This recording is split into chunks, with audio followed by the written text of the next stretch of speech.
तो हेलो दोस्तों, आज हम बात करेंगे जो ये कंट्रोवर्सी चल रही है ट्रम्प वर्सेस मेलोनी, तो इसके बारे में। सबसे पहले हमें समझना होगा कि एक्चुअली ये सिचुएशन कहाँ से शुरू होती है। अभी रिसेंटली ट्रम्प ने एक पॉडकास्ट किया LA7 के साथ एक्सक्लूसिव, जिसमें उसने कुछ स्टेटमेंट्स बनाई मेलोडी के खिलाफ। जिसमें उसने बोला Meloni probably happy to talk memo, जो मेलोनी है उसे खुशी है उससे बात करके, ट्रम्प से बात करके। और उसने लिटरली बैगिंग वर्ड यूज़ किया है, मतलब उसने मेलोनी ने भीख मांगी है कि ट्रम्प मेरे साथ एक पिक्चर ले। She wanted picture with me so badly and I wouldn't have to take it, but मैंने फिर भी ले ली एक पिक्चर उसके भीख मांगने पे।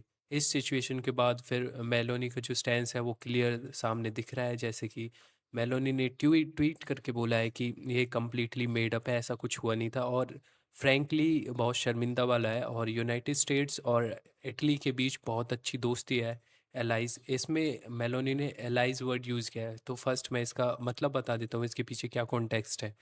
एलाइज वर्ड इसलिए यूज़ किया है क्योंकि इसके पीछे बहुत लंबी हिस्ट्री है। इटली और यूएस हमेशा साथ रहे हैं, जैसा कि 2025 में यूरोपियन लीडर ने अटेंड किया ट्रम्प इनाग्रेशन, जो दिखाता है कि वो कितने खुश थे ट्रम्प के एडमिनिस्ट्रेशन से।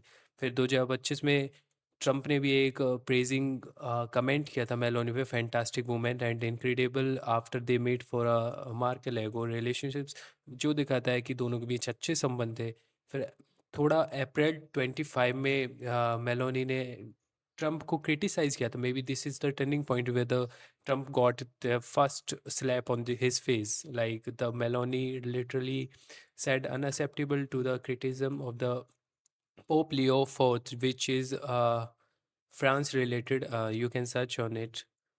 आफ्टर डैट 2025 और 2026 के बाद यूएस ने अपने जो ट्रूप्स हैं वो इटली से निकाल लिए, और उन्हें मतलब निकाले नहीं है बट उनको निकालने की धमकी दी, जिससे और थोड़ी सिचुएशन ख़राब हो गई। और उसके बाद मेलोनी ने उसे इलीगल बोल दिया, उस जो वॉर यूक्रेन के सपोर्ट और यूक्रेन और ईरान की वॉर थी उसके इलीगल बोल दिया मेलोनी ने। कॉज ईरान की वॉर में US was the one who is making a significant role, like Israel से भी ज़्यादा यूएस ने उसमें पार्टिसिपेशन दिखाया अपना। देन इससे रिमार्क्स ये हुआ कि इटली की पीएम मेलोनी ने यहाँ पे एक ट्वीट किया, जिसमें उन्होंने बोला कि बिल्कुल बनाया हुआ है, झूठ है ये सारे, और ये सारे डिसअपॉइंटमेंट मुझे शर्मिंदा करने वाले हैं। हमारे रिलेशंस यूनाइटेड स्टेट्स के साथ अच्छे थे, अगर हमारे ये जो बर्ताव है ट्रम्प का, ये हमारे जो एनिमीज़ हैं, which is here mention in the tweet also. इसने मेलोनी ने सीधा बोला कि ये हमारे साथ जो भी इतनी मतलब गलत व्यवहार जो किया है ट्रम्प ने, ये हमारे एनिमीज़ के साथ होना चाहिए, जो कि उसने अपने अलाइज के साथ किया है। और ये बेकार है, मैंने कोई ऐसी भीख नहीं मांगी। सो ट्रम्प इस क्लैरिफिकेशन के बाद इटली अपने स्टांस दे दिया है। इटली के फॉरेन मिनिस्टर जो हैं उन्होंने अभी रिसेंटली जो यूएस विजिट का प्लान था वो कैंसिल कर दिया है। और उसके बाद इन्होंने अपने स्टैंस क्लियर करे हैं। उसने बोला कि ये सारे ऑफेंसिव है, ऐसा कुछ नहीं है, ये सारे फॉल्स क्लेम्स हैं। उसके बाद सारे एक्टिवली मीडिया लगी पड़ी है इन चीज़ों को कवर करने में। उसके बाद not only this news is also covered by the various platform, like the Indian first post ने भी इसको कवर किया, फोर्ब्स ने भी इवन इसमें स्टेटमेंट्स निकाली हैं। तो ये एक वर्ल्ड वाइड इशू बन चुका है इस टाइम मीडिया में। मीडिया कॉन्टीन्यूसली इस पे आउटरीचिंग हो रही है कमेंट सेक्शंस में कि ट्रम्प ट्रम्प अबाउट दिस। सो अब बात आती है कि इंडिया को इसमें मतलब इस चीज़ों से क्या समझना चाहिए। तो first of all, I am not a any political party supporter, but still looking at the geopolitical issues, I can say that the Trump is definitely making the relationships not looking good. Of course with also India इसने भी बहुत सारी चीज़ें की हैं Trump ने, जैसे कि हमारे ऊपर टैरिफ भी लगाया था इसने, जो कि अगेंस्ट इंडिया था। और उसके बाद इसने एंटी इंडियंस भी बोला है, इंडियंस को ऐश होल भी वो सॉरी हाँ हेल होल भी बोला है इंडियंस को। Then it was very devastating. I think I personally feel that Trump is not a trustworthy person.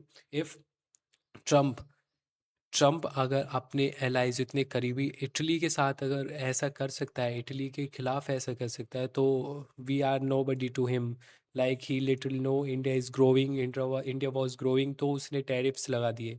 So All this literally says, all this besides the politics, I can say that there is a no point of view if we uh, if अगर हम कोई भी अपनी government के खिलाफ Trump के influence में आके कुछ भी एंटी इंडियन नरेटिव्स चलाएं, कुछ भी करें या कुछ गलत बोले अपनी गवर्नमेंट को, अपनी इंडिया को, तो वो बहुत शेमफुल एक्ट है, क्योंकि कॉज हमारे पास भी अपनी लॉजिकल थिंकिंग है। अगर हम देखें ट्रम्प का ये जो बिहेवियर है अपने करीबियों के लिए, तो ये एकदम से साफ कर देता है कि ट्रम्प की क्या मेंटलिटी है। उसे किसी से कुछ फ़र्क नहीं पड़ता, उसे अपने एलाइज से कुछ फ़र्क नहीं पड़ता, उसे उसे बस अपना पॉइंट ऑफ व्यू क्लियर रखना है, जो कि pro USA and anti world है सीधा। Cause Trump is ultimately a businessman, he don't care about allies और उसके friends कौन है। So again, we as an Indian should understand that the Trump is nobody to comment on our nation, और अगर Trump करता है तो we should not support him if he make anti Indian remarks like last time he did to China in India. So बस यही हमें ध्यान रखना है कि geopolitical tensions are fluctuating and the taking a new stand every day. Trump कुछ भी बोलता है, कुछ भी ट्वीट ट्वीट करता है, उसको काफ़ी गालियाँ भी पड़ी हैं इस बार ईरान में। उसने कुछ भी बोला, उसने एक महीने से सीज़ फायर की ट्वीट्स डालना शुरू कर दिया था, जबकि ईरान एम्बेसी उसे कॉन्टीन्यूसली टारगेट कर रही थी, उसे उसकी बेइज्जती इंसल्ट कर रही थी। But still the Iranians are at least better than us as an Indian cause. Ultimately, if Trump is targeting any political party of India, then we should definitely support him if we think our ideology is similar to the Trump. But if it's not happening, then of course, anti-Indian remarks we are not going to support at any cost. Who is Trump? Uh, I don't think so. He's anybody to comment on our nations. So this is the video. I tried to explain you in the short what the actually this controversy is going to. So let's